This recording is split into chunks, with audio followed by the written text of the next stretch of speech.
et Mesdames les ambassadeurs et représentants des organisations internationales, Monsieur le chef d'état-major général des armées, Mesdames et Messieurs les membres du corps préfectoral, les officiers généraux, les hauts magistrats, Mesdames et Messieurs, distingués invités, en vos rangs, grades et qualités.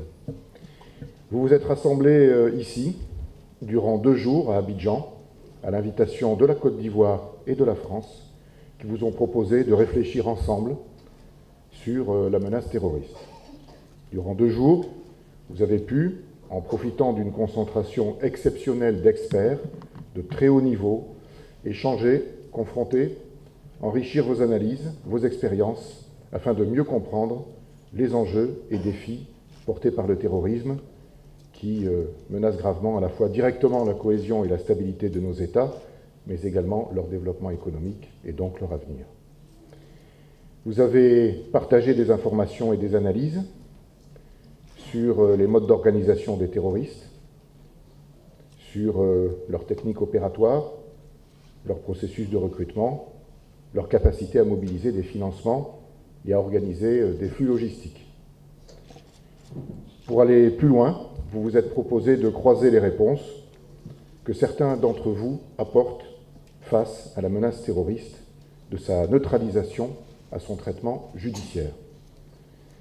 À travers certains exemples vécus, et je pense en particulier, ni isoler ni citer de façon individuelle qui que ce soit, mais quand même, je pense notamment au remarquable témoignage du général Doumbia et du procureur Molins, vous avez identifié ensemble les capacités d'action indispensables à la riposte, mais également les instruments juridiques qui peuvent être mis en œuvre pour entraver le plus en amont possible la volonté d'agir des terroristes.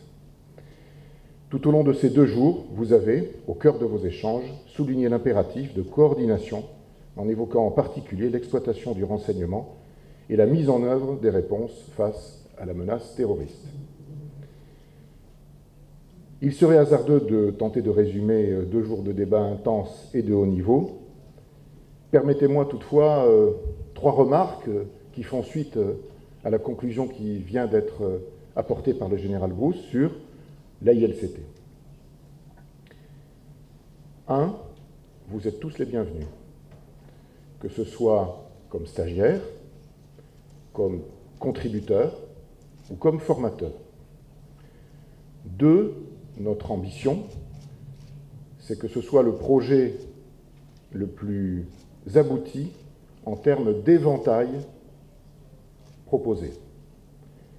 Et 3, que ce soit un projet adapté à la menace, notamment parce qu'une de ses caractéristiques uniques, j'allais dire, c'est son organisation et sa prise en compte de l'ensemble du champ interministériel, y compris donc le ministère de la Justice.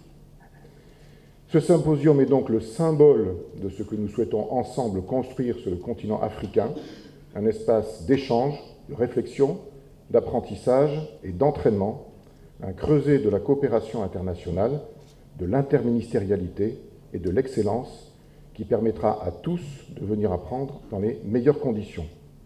Ce projet se nomme donc l'Académie internationale de lutte contre le terrorisme, et nous l'avons fait naître ici, ensemble, à l'occasion de ce symposium. Je ne voudrais pas conclure mes propos sans adresser mes vives et plus sincères félicitations à tous ceux qui ont contribué à assurer le succès de cette rencontre, aux organisateurs du ministère de la Défense de Côte d'Ivoire, aux équipes de l'École nationale de la magistrature française,